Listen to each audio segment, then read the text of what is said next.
everybody, this is Julie Bean with Beadaholique, and in this video I want to show you how to easily customize and add a little something extra special to your Loom Bracelet clasp.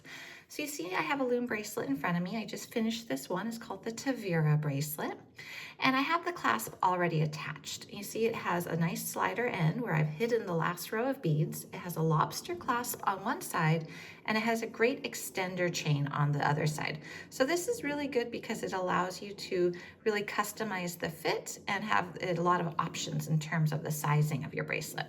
Now it comes with a little dangle already attached to it, but I want to actually create a different dangle that's a little bit more coordinated, a little something extra special.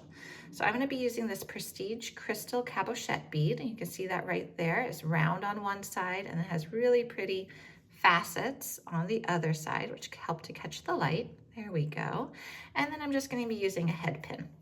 Now, in terms of my tools, I am going to be using 2 pairs of chain nose pliers, a cutter, and then either a round nose or a wire looping plier. For me, I'm going to be using the wire looping plier. So first off, let's create our new little focal piece here. Like I said, I'm using this Prestige Crystal Cabochette bead, and I'm just going to slide it onto that head pin. And now I'm going to grab the bead, not exactly right where it exits, but just there's a little gap right there, and that's to allow for my wrappings.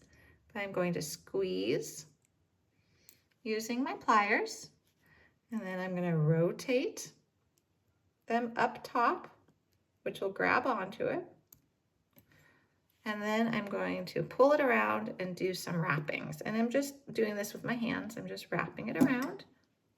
And after I've done a couple wraps, you can go ahead and trim it. So we've got this with that wire piece hanging out, and we're just going to trim it, and we're going to tuck our ends.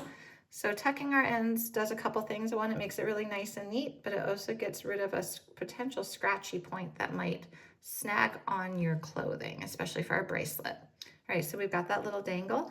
Now we're just going to take this, and this little dangle that came with it is attached via a jump ring, and it's very nicely an open jump ring, which means we can just open it. So I'm going to grab it on either sides of its little cut, rotate, pull this one off, put this one on, and close it back up.